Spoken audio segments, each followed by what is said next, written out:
You need winners? Let the Sports Advisor show you how to make money. General Manager Al DeMarco, a former sports reporter and contributor on Fox Sports, MSNBC, and Comcast Sports TV, brings over 25 years of handicapping experience to the table. CEO Steve Budin, the author of Bets, Drugs, and Rock and Roll, is the man responsible for creating the sports betting industry. Together, they are the Sports Advisors, your number one source for winners. 14 weeks of the NFL season are down, 203 games played, and the underdogs are a whopping 17 games over 500. So, guys, if you're one of those that say, hell, bet the dogs, betting the dogs, that's the way you make money in the NFL, you're nothing but a fool. Hi, everyone. Al DeMarco here along with Steve Budin, and we are ready to get rolling here with Week 15 of the Countdown to Kickoff show, something we've been doing for over 20 years now. We've got 4 top games for Sunday we are going to break down. And, Steve, it's always cyclical, though. If you're in the dogs one week, it doesn't mean they're going to come barking through the next week. In fact, so far this season, the home puppies are just 11 games over the break-even point. The road dogs are 6 over, and it means absolutely nothing. No, I mean, whether the dogs are 10% up or the favorites are 10%, you still got to find that one game that you like, albeit a dog or a favorite. No one bets the whole card, so that's irrelevant. And even if you did and you bet all the dogs and you were 10% up, you'd still be at about break even or losing a little bit of money. So that's all hogwash, and at the end of the day, filler. I think that at the end of the day, you have to look at the card, trust your gut, figure it out, and hone in on that one game and bet it. We've been saying it now for 20 years. And Steve, you know, there's so many new viewers coming to the show each and every week. And by the way, guys, if you have not yet subscribed, do so. Click that little button down in the corner so you don't miss the next show. You don't miss my daily video reports. There's only like 142 bowl games that are going to be played here in the next 18 days or so. And I'm going to be breaking down them on a daily basis. So click on the button and subscribe to the channel. But Steve, quickly, let's just recap what we have always been preaching over the years, the surround and pound theory, where we isolate one single game. That's what we've always believed in. Oh, absolutely. And the funny thing is, Al, all week long you analyze the games. All week long you listen to guys like us and rack around in your head, and you finally get the one game you like and you bet it at 1 o'clock. And it wins. How many times do we see customers at that point scramble in the 15 minutes left until the 4 o'clock game start to try to figure out their next bet? So what it took them all week long to figure out, and they were able to successfully isolate and identify that one game. Now in 15 minutes, in the name of action, they're looking to parlay that at 4 or at 7 p.m. And I think that at the end of the day is a recipe for disaster. If you're looking for action, be careful, you're going to get it. Because listen, gamblers are action junkies. They live vicariously. They want more. I've always said, as a handicapper, if I said to somebody, I've got the one game, it's a gift from God. God came down from the mountaintop. He whispered in my ear. He said, this is the lock of life. I give it to somebody, and then they ultimately will say to me, do you have a second game? That's how gamblers are. It's always been that way. You, as a former bookmaker, the guy that created the offshore sportsbook industry, you made money hand over foot because that's the way gamblers are. They just always need more. They're never content. But we've always said, you find the one game, you isolate that game, you pound it, and that's the one. But people are never content. Gamblers always want more. I know when I was younger, long before I got in this business, when I was a teenager, if there were 24 games on the board, I'd find a way to bet 27. I mean, mathematically, the odds kill you. More importantly, the vig always kills you. Yeah, and that's why the days that have the bigger menus of games are the better days for the bookmakers. Monday Night Football, Thursday Night Football, not so much. Sunday NFL, yes. Saturday college football, Saturday college basketball, even better. The more games there are, the more that gamblers tend to play. And when gamblers are playing a high volume of games, bookmakers are cleaning up. Well, listen, guys, back to what I was talking about in terms of who is making you money. I can tell you right now, the best and the hottest team in the NFL happens to be the Cincinnati Bengals, who are 10-3 against the spread on the season with 5 straight covers. We were both on the Bengals when we discussed their game last week involving the Cleveland Browns. In fact, Bengals happened to be my best bet last Sunday over at thesportsadvisors.com.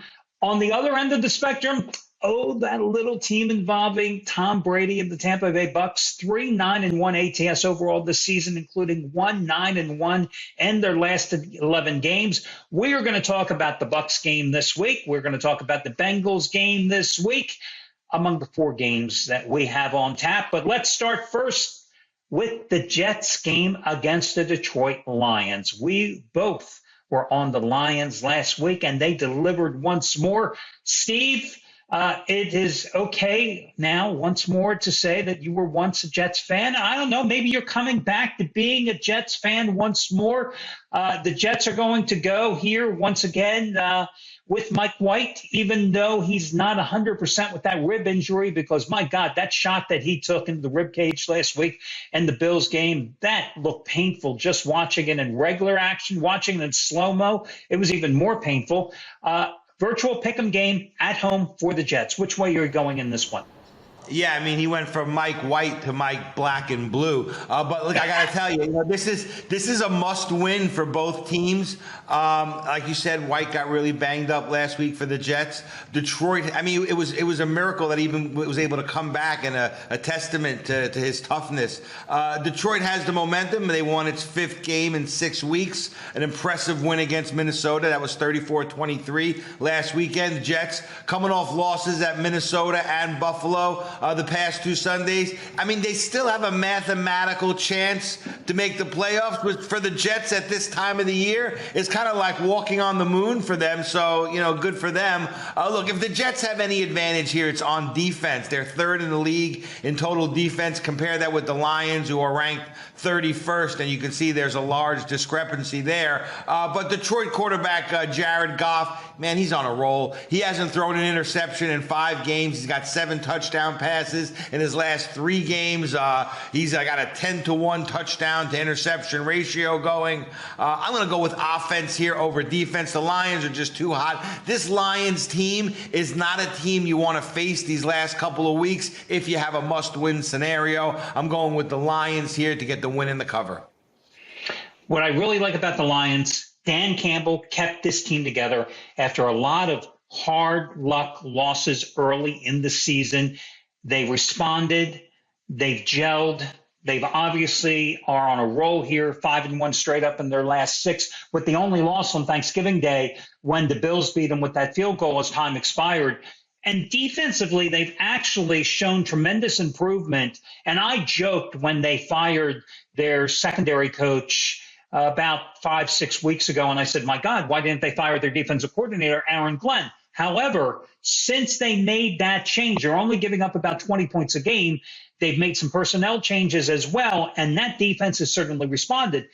And when you have an offense that has scored 25 or more points in 5 straight games, the first time that's happened for the Lions since 2012, and 7 times this season they've scored at least 30 points a game, well, that's a recipe for success. And that's something the Lions certainly haven't tasted in a number of years.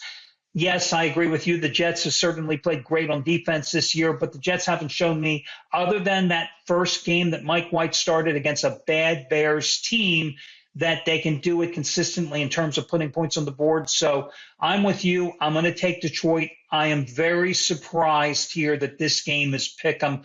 I don't think the odds makers are giving the Lions any respect, and I think people are reading too much into this Jets defense. Granted, they're playing well, but let's give some props to the Lions the way they're moving the ball right now. So I'm going to go with the Lions because I think they should be the 3-point favorite in this game, and I think this is a line maker's blunder in this particular spot. Which brings us to the next. Oh, by the way, also the Lions 9-4 against the spread with 6 straight covers, second best ATS run in the NFL.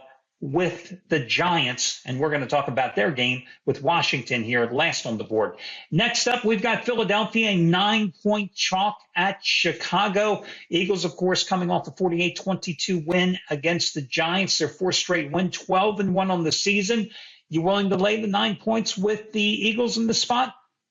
Well, if you're going to lay the points, lay it now. I think this game is going to 10 by game time, and there's a big difference between 9 and 10. 10's a very popular number that a lot of games land on, so I would grab this line if you can and lay the 9 if you're going to bet Philadelphia. Look, Al, 9 may be a little too much for me to lay on the road. I mean, the Eagles haven't covered in 4 of 6 of their road games this season, and I'm looking at the total, and while I like the side a little bit, the total is much more appetizing to me. Philly has gone over 7 of their last 8. The Bears have gone over 7 games in a row. That is due to their lack of defense, not so much their offense, right? I'm going to go over the posted total here in this one.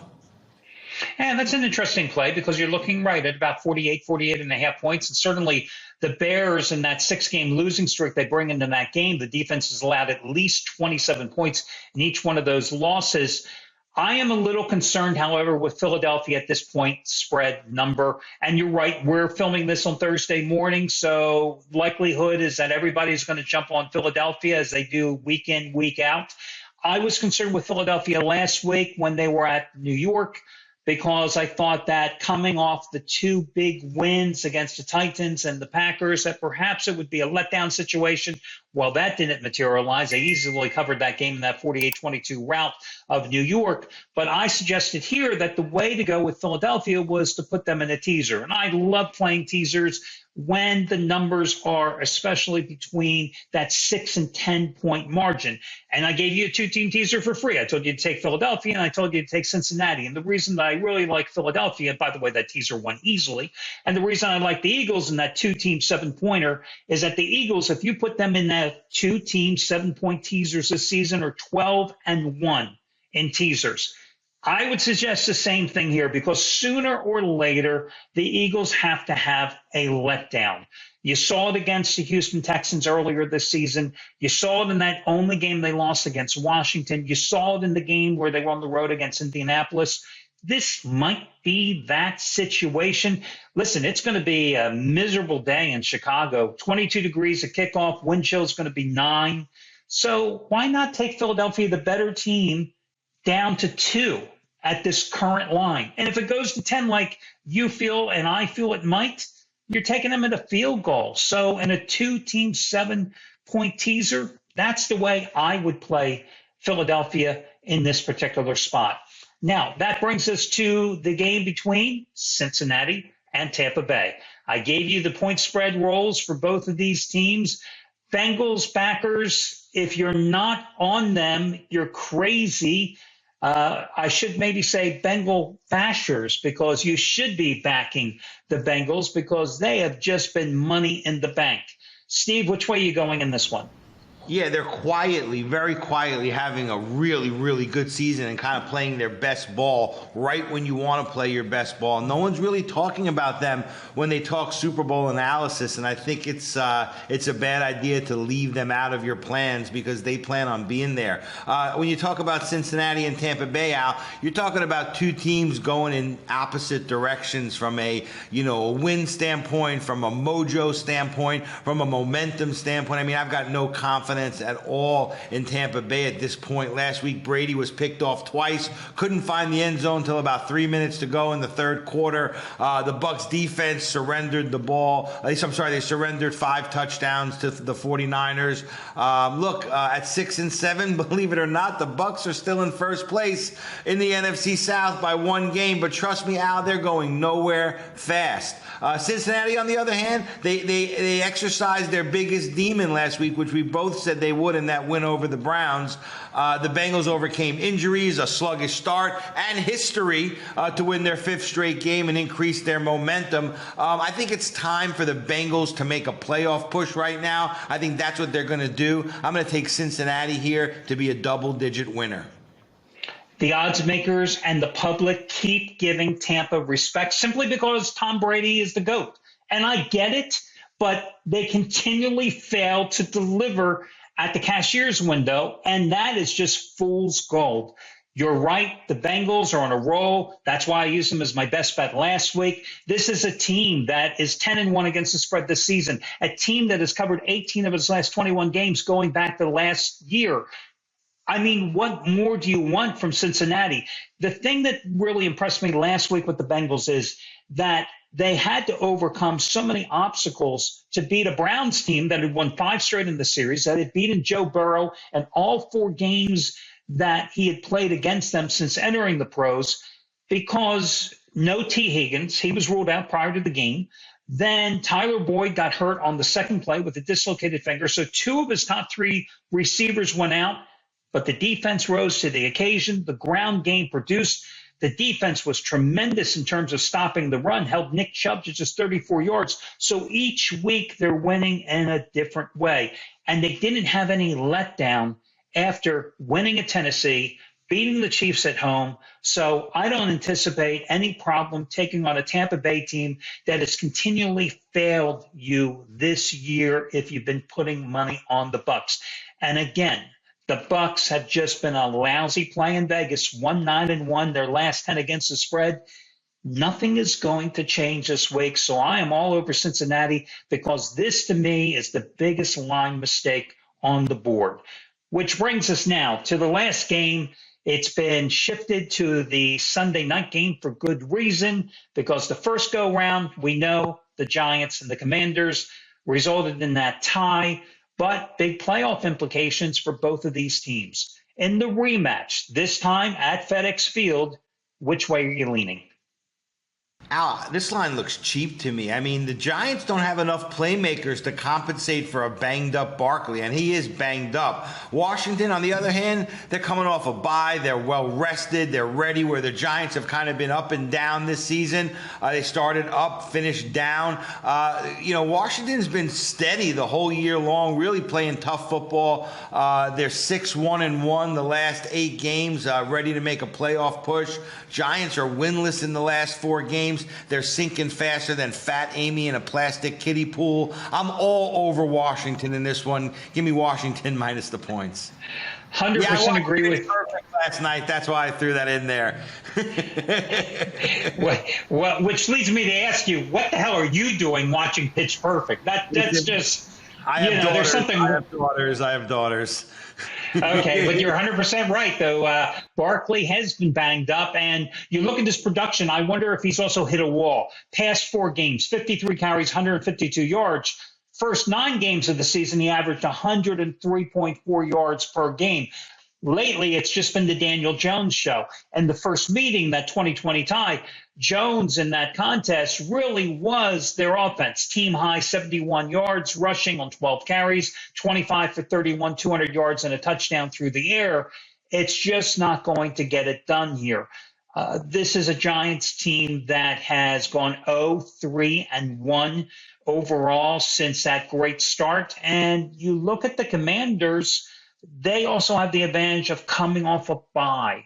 And I don't think that you can possibly discount how important that is at this late juncture, where the Giants had their ass kicked last week in a physical game by the Eagles. So you've got one team that is slumping. You've got another team that's well rested, playoff implications at home.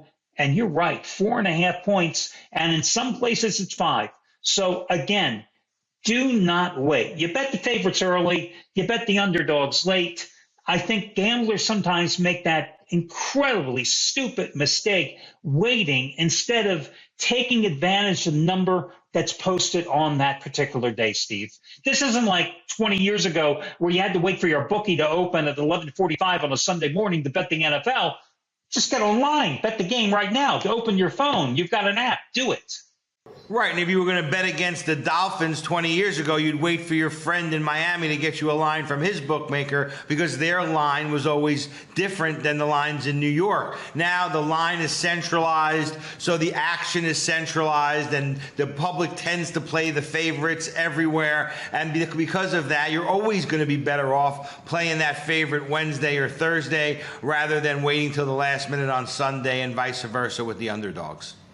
Listen, I know when I was in the media, I mean, and I was a reporter for almost 9 years and head of a national wire service. I mean, we had guys in LA, we had guys in Atlanta, and I was in Philadelphia. Sunday mornings at about noon, we'd get together and compare our lines from our 3 local bookmakers, depending on who had the best price. That's who we bet through, the different guys, because that's how you used to do it. When Manny, Mo, and Jack were open for your local bookies, that's how we place our bets, because that's the only way you got good lines.